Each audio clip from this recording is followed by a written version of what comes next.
Hey guys, welcome back for the first video on modifying these Valencia Tuscany seats.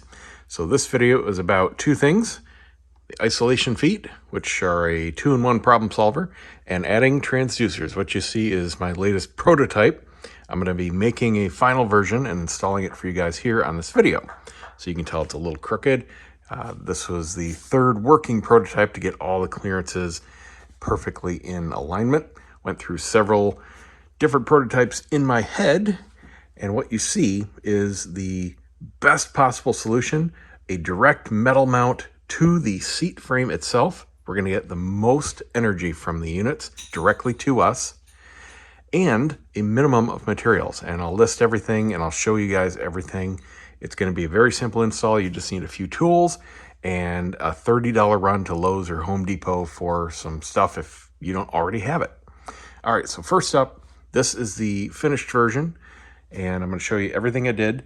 There's nothing really permanent to the seat other than drilling 2 holes through the frame, and it doesn't affect anything. We did need to do some minor modifications, moving things around. One was moving the transformer. That was mounted here in the center and did not provide enough clearance. Now, mind you, this video is about the Buttkicker LFE Minis, which are a good size for a small unit. This will work for anything smaller than these. So they work for the Dayton Audio transducers, the, what are the other ones? The sound shakers, the, oh man, brain fart. Aura Sound, that's what I was trying to think of. Any of the smaller units, this will work just fine, but no bigger. We are within half an inch of total clearance for these. So you can't use the full-size Buttkicker. You're still relegated to the seesaw that you just put under a leg and that kind of thing. But this is really the best kind of solution because, like I said, it's direct to the seat cushion frame itself. You can't get any closer to your body.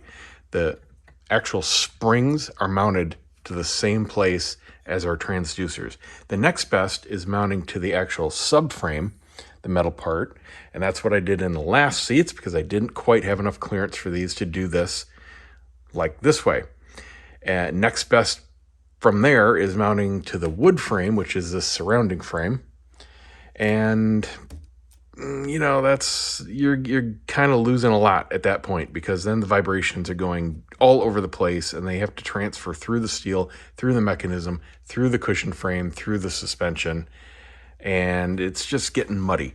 And then beyond that, it's even worse where you're vibrating the whole unit, like underneath a foot or underneath a platform and shaking the whole thing. It's like the difference between going down a road in a go-kart with solid wheels and a solid seat just welded to the frame versus a car with rubber tires and a suspension and all that kind of good stuff to soak up the bumps.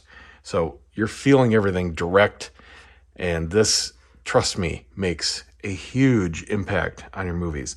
But first of all, we need to talk about these isolation feet. Now, I say they're 2 for 1 because, number one, they do make a huge difference in whatever transducers you're using because they stop the energy from being wasted and going into the floor. If these were the stock hard feet, some of that energy would try to go through to the floor. These are nice and pliable rubber. They're thick, so they support well, but they're pliable and they keep all that vibration going where it should be. The other benefit is if you have the problem like I do, where someone in this house likes to plop down in the seats and they eventually move back farther and farther until they contact the wall, these stop that from happening because on any hard surface, tile, wood, concrete, etc., these stick like glue. That can be a bad thing if you need to slide them around, and it does make them a challenge to slide together. You really have to pick them up to do so. You could put a furniture slider underneath it, of course, to move it around, but you pretty much have to pick them up after you start using these because they stick to the ground. You can plop down on them as hard as you want, and they don't move a millimeter. So they solve that problem. These are a simple addition. We do need to do modifications to the ones on the wood frame just because they use a larger bolt, and that's about it. So I'm going to show you a before on this seat over here. And by the way, this made it very easy having 2 of them and an open side to figure out all my clearances because you've got a certain set of clearances here in the upright position, but then this whole thing shifts around and the mechanism moves in the reclined position. And that's the challenge, making sure everything has enough clearance for its full range of motion. Beyond moving this, we just moved a few wires because there was some needed slack, and that's it. It's simply bolting things together. So let's start with the feet. So these are the isolation feet. They are Buttkicker brand. I'll put the link down below. And it's a pretty simple design. There's a captured big metal washer in there. And we're gonna have to drill that out for the wood frame screws, or bolts I should say, because they're just slightly too large. These are made to replace the stock small feet. I'll show you that in a second. But this is the stock foot. If you have a unit with one armrest, there's going to be 3 of them. If you have a unit with 2 armrests, there's going to be 4 of them. They simply unscrew by hand. We got puppy racing going on after they've destroyed this room, dragging everything everywhere. So unscrew all of these, and then we're going to drill out the appropriate number of these. And you just need it big enough to pass through the bolt. And then I got these at Lowe's. The size is M8 1¼ by 30. Worked out perfectly. And obviously that's a match for this here. And we're going to remove the 4 stock small feet with an 11 mil socket.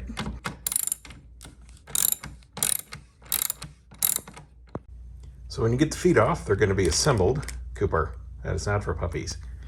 You're going to be left with 2 shells, a spacer, and a bolt.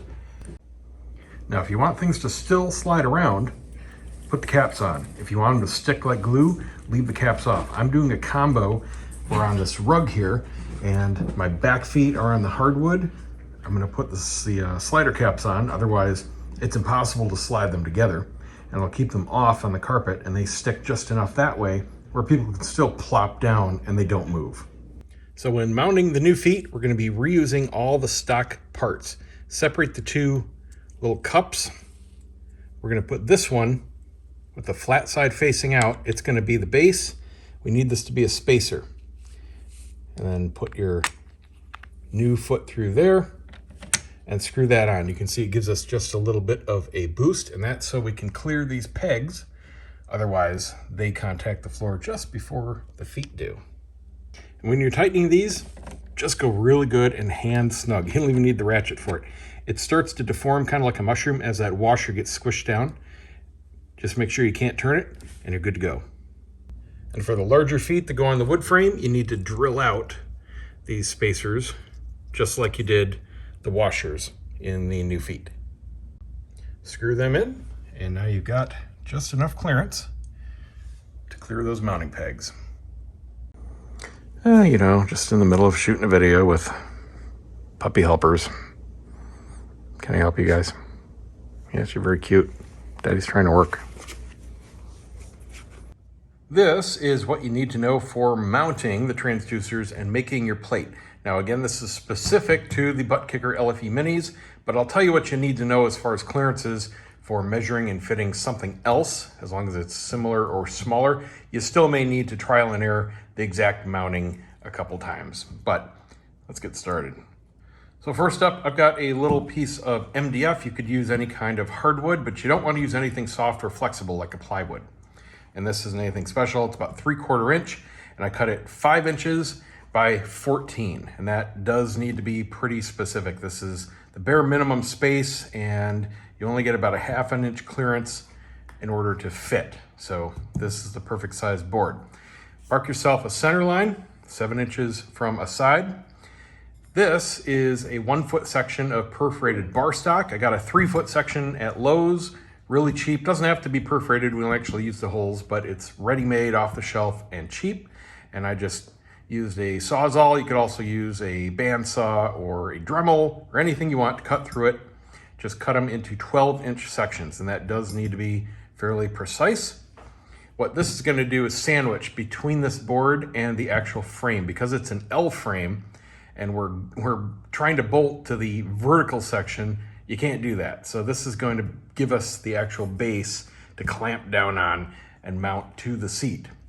So what we're going to be doing is mounting these to the board. You always mount these to wood, not directly to metal. And then this is going to be just about centered over this, which is then, of course, centered on the frame. So it's going to be nice and solid and secure. The way this works out, we've got about a 1/2 inch clearance on either side of these to the frame members and everything that we need to clear in the seat. So it does need to be pretty precise. You've got a little bit of leeway this way, about 1 inch, but that's about it. So what we want to do first is measure in and up 1 1/4 inches in both dimensions from this center line. And that is going to be the first screw point for mounting this right here. Okay, so that is going to be how we place the 2 transducers. And then we just level the other bottom out and screw those 3 in. That is going to be the perfect placement. You do need this fairly generous gap in the center right here to clear one of the support motor mounts on the mechanism.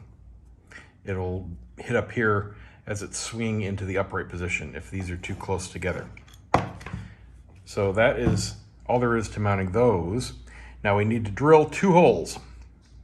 We need to come up 1.5 inches from the bottom and come in about the same width as the hole. I'm using a 1/4 inch drill bit. So just come in about a 1/4 inch and make your hole right at that 1.5 inch line. And that is going to allow us to use these bolts and nuts. And that is going to go through the frame, around the side of the bar stock, and allow the wood to clamp down tight on this, and of course tight to the frame. That does need to be precise. You have just millimeters of clearance in, because on the frame, on the back side, you have the metal spring mechanisms for the seat, for the cushion, and you can't drill into or through those. So these are just going to miss it. You got about 1 inch of clearance. You could go a little bit wider. There's no need to. This is all you need right here, 14 inches wide, 1/4 inch in, 1/4 inch hole. Now, I got these fasteners out of my collection out of the garage, so I don't have the precise size of them. But these are just self-tapping wood screws. They just need to be, small enough to go through the holes. And these happen to be just a couple millimeters too long, and they poke out the bottom of the wood when I sink them all in. And I just Dremel off the little bit of the tip that's poking out. You don't want anything poking out. It needs to be flush, so it sits tight and flush against this. So if you want to measure out, slightly smaller ones, you can avoid that step. And then these bolts, again, I don't know the exact size. They aren't super critical. It's basically whatever you want to get. These nuts are 11 millimeter, I can tell you that. And the length actually is important. Let me measure that real quick, because these are 3 inches long. You need enough length on them to go through the wood, around this, through the frame, and then have enough to comfortably put on the nut, and it ends up being about that much sticking out. So it's real easy just to get a box end wrench on there to hold it and tighten it from the outside. So 3 inches on these, 1/4 inch in diameter, something right around there. That's all good. And then we're just gonna drill holes straight through. We're going to mount these to the board, and then we're gonna hold it up to the frame on the seat. We're gonna mark the first hole, drill through it, loosely put it up, and then find our other hole, punch it, drill through, and mount it, and it'll be all set. To drill out for the larger bolts, I'm just using a 3/8 bit. I just use a little vise here, but you could use a large pair of channel locks or a large pair of vise grips. Just don't try to do it by hand. Drill press, of course, would also work. There we go, mounted. You can see how they just stick out a tiny bit. Don't be tempted to use washers. These need a solid contact to the board. So I'm just gonna Dremel those flush real quick. Got the bolt holes drilled, and you just kiss those with the Dremel. Good to go, mount's done. So to make room for everything going in, we've got to relocate a couple things. One, the power transformer here. This is just like the power brick for your laptop. This is just a little case for it. Snip off the 2 zip ties, unplug it, and it will slide out. These tabs just keep pressure on it. It'll come right out. Disconnect it from this connector here. Just flip this up, pull it out. And then there are 2 little wood screws, and you can get to them with a regular screwdriver right through here. Unscrew those, and we're just gonna flip it and move it over to the side. And then we need to snip 2 more zip ties. This one here, which just holds on a bunch of wires and connectors, and this one here. We're gonna relocate this down just a couple loops because we need to get all of these with some more slack. The board's gonna end up being right about like here. This needs to be able to go around it in both upright and reclined positions. So once you take this off, there's plenty of slack for these. We're just gonna relocate where those are zip tied. Now on this one, which is already done, you can see where I've relocated the box. Again, just flipped around upside down, screwed in, just goes in by hand, no big deal. And you can zip tie it back in there. This relocated down from up here to down here, just for more slack. And now you can see that the cables have a lot more room to them. And these down here just have a lot more room to them. I just zip tied here to keep them all tidy. And that's plenty of room now for the boards. So now we just have to find where to drill through into the frame. Hold up the board, and you want to line up the center line just roughly between the 2 spring members.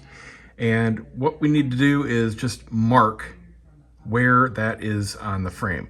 And it's pretty easy to do. You don't have to be totally exact. What you're looking for is, you see where the edge of the spring is? Well, there's a bracket on the back side. So what you want to do is locate in the center vertically, and then just to the side of where that spring is, and just make a mark. The second one, we're not going to eyeball. That's going to be done after the first hole is drilled, so it's a perfect lineup. But this is the spacing you want.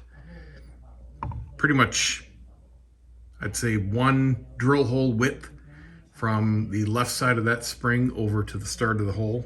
You can see exactly what I mean. So what you want to do is make a mark with a pen so you can remember where it is there, and then use an old drill bit and a hammer or a punch and punch yourself a big divot, because you need to start the drill bit, and without a divot there, you're never going to get it to stay on point. And you need to go in steps. You need to do a small hole and then a larger one. If you try to do too much too fast, those metal bits will start to smoke and glow and melt whatever they land on, including the rug, carpet, inside of the chair, etc. Ask me how I know. So you need an old blanket or towel, put it down, put it over yourself, put it over anything where metal shards are going to land. And that way you can also pick it up carefully and shake it out and get rid of a lot of those shards. But you're also going to need a vacuum or a shop vac, because they're going to be everywhere. Don't worry about it. It's normal. You can see them there. I still have to vacuum out the inside of this one. But it's pretty tough steel. I'm very impressed by how thick this frame is. It's the thickest one that I've run into, and it did take quite a bit of time. So the last hole is the same as the one you drilled through the wood. In this case, it's I believe it was a 1/4 inch. And you're just going to drill right through so the bolts can pass right through.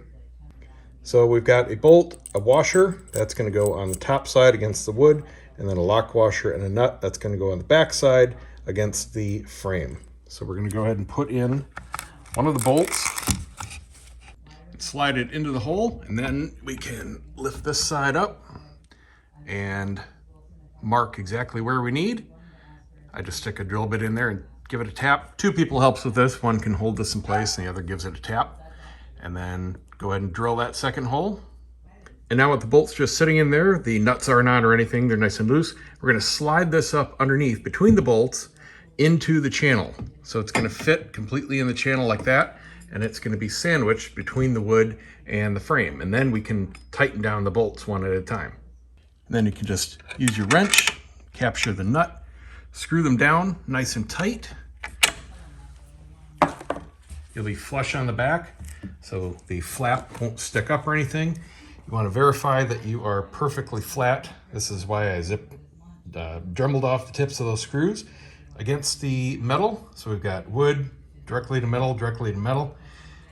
You want this nice and tight, but not so much that your wood is starting to bow, because it'll start to bow it out in the middle there. So just real good and snug so that metal bar will not go anywhere. You shouldn't have any play. Your transducers end up centered right above the actual frame. So it's absolutely perfect. And that's all there is to that. Enjoy your transducers, guys. It's game changing. So next up, after the other seats arrive, I've got a video on doing lighting.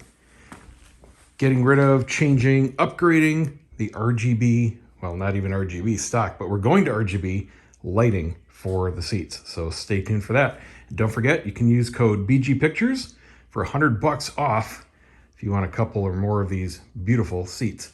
Check out the full review, and we'll see you for the next video.